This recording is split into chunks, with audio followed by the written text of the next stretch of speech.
let's go ahead and get started because I really I'm excited about this show. And when I hear your name, certain things come to my mind, right? Fabulous, of course, gorgeous, obviously, badass.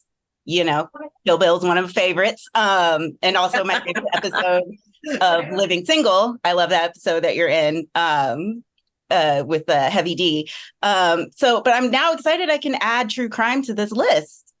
So can you tell me about how you got involved with the Interrogation Room? Wow, it was actually a direct offer. FilmRise contacted my agent, said, we're doing a new show. Mm-hmm. And there's only one person that we thought of to host the show, and it's Vivica A. Fox. Can you see if she would be interested in hosting the show? I played a detective before. I played a detective on Lifetime for many years on the show Missing. Mm-hmm. So I said, absolutely. They flew me to London and we taped the 10 episodes. Wow. Yeah. And I did notice some British accents in there. You noticed what? Some British accents with the yes. Folks explaining the body language. Investigators. Yes, investigators. Exactly. That's a really cool aspect of it. You mentioned early on, talking about as an actor, you have to understand body language and portray different things and how it ties into the show. Could you speak a little more on that? Absolutely. I think that is the one thing that I learned hosting the show, because not only did I host the show, I also had to do the narration for the show. So when we first delivered the shows, for me, it was like hosting. I'm really good with the teleprompter. But then when we went to do the narration of the show, we got to see the actual I got to see the actual footage. Wow. And so, oh my gosh, a lot of times it really tugged at my heartstrings, like the first episode of the little 8-year-old girl that disappears. Oh my gosh, that really, really stuck with me a lot. So, but I did learn a lot from the investigators, how they moved in. I loved when they let people marinate, where they would go offer them something to drink and then come back and be like, hey, would you like to tell me something else? Have you been thinking? Because when they leave, the people always forget that they're still being filmed. Mm-hmm. So it was a lot for me to learn. But I've had a couple of people ask me, well, can you tell when your man is lying? And I said, I don't know about all that. You will learn a lot from watching the show. Amazing. Amazing. What has been the most interesting case so far? Are you allowed to share that? Well, the disappearance of the 8-year-old girl was the one that really tugged at my heartstrings. Right. However, there was a case of the African-American teenager riding in the car with his friends, and the car was shot at because they were playing the music just a tad bit too loud. And then how afterwards, the gentleman just went home, and I'm not even going to call him a gentleman. The perpetrator went home and had a bottle of wine and ate some pizza, like no big deal. That one just really bothered you, especially when you listen to the father's testimony, where it's like, I won't get to see him graduate. I won't get to see him get married, have his first child. But what I love about this show, The Interrogation Room, is that it gets justice. And also visibility for crimes that are committed. It kind of gets when the family not only gets justice for them, but exposure. So it kind of gets them, I guess, a little bit of finality in it, like get closure. That's the word I was looking for. It gets them closure on it. They know who did it, that they've been prosecuted, and that justice has been served. Absolutely. That's amazing to be able to watch that unfold and see how it happens. Now, another question I have is, the show's main focus is on those tactics, right? Those interrogation tactics that they use in the room.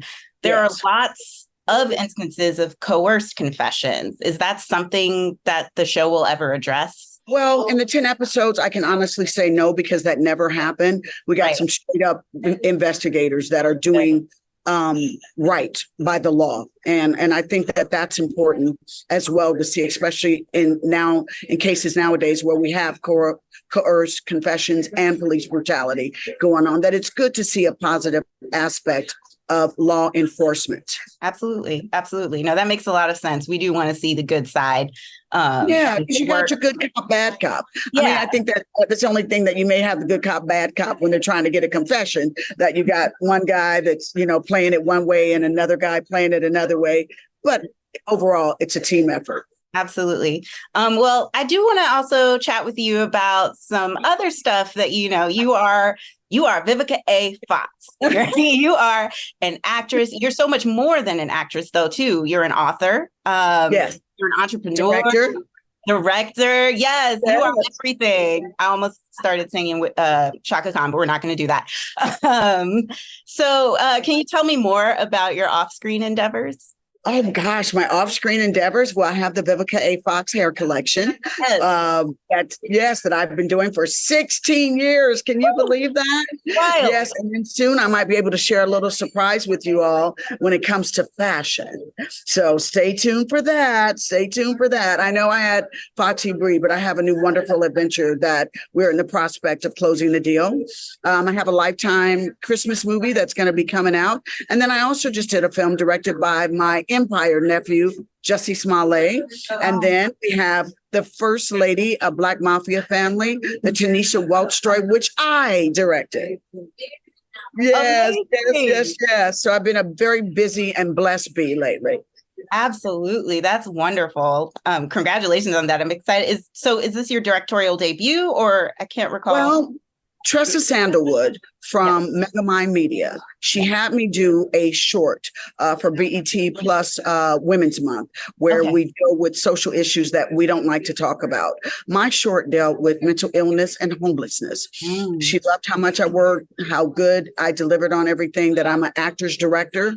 So she said, girl, I'm going to get you a full feature. I was like, okay, I guess that's what we're going to do next. And she did.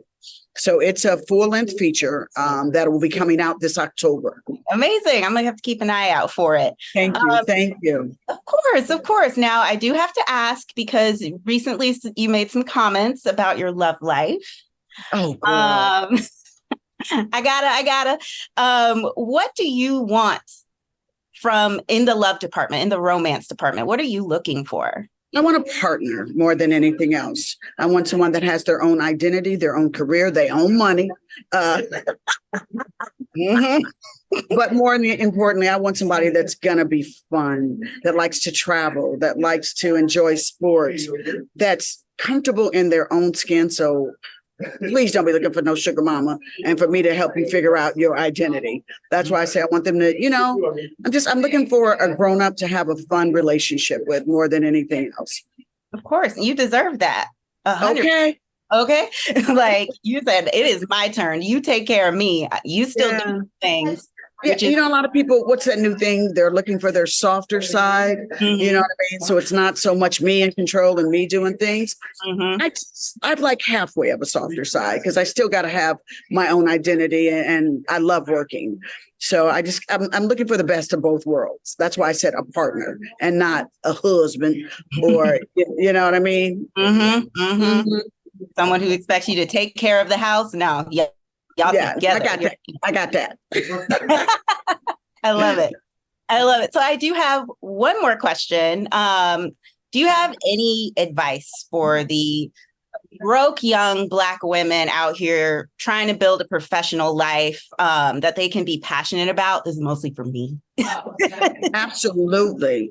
I tell young actresses and, women that are in any business, do the work. Everybody thinks that they can just swipe to success. A true career is built. You're going to have ups, you're going to have downs. Be prepared for that. But always keep looking forward and do the work. Child, don't be giving away everything for free on Instagram. And don't be having no OnlyFans. I know it's quick money, but don't do it.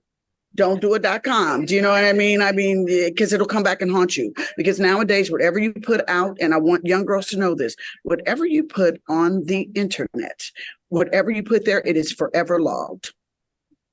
Absolutely. People can go and find it. And you never know when someone may go and do background check on you. And if you've done some craziness that is not beneficial to their company, they'll hold it against you. Absolutely. No, that makes perfect sense. That makes perfect sense. I'm definitely going to take it to heart. Thank you so much for that. You're welcome. Thank you And for just always stay positive and put your best foot forward, because even though you may not get the job that time, people have a tendency to remember those that left a good impression. Yeah, that's a good thing to live by too. Not everything is a failure, Yeah, absolutely. Awesome. Thank you so much. Was that for you? It was entirely for me. But it's good for everybody else too. I want to, because I'm here for my people, and I know this one. but mostly for me. Good. Mm-hmm.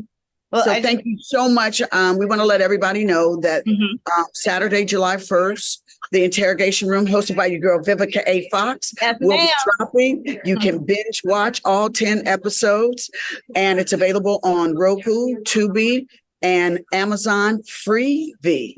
Awesome. I'm looking and FilmRise as well too. FilmRise. Yeah.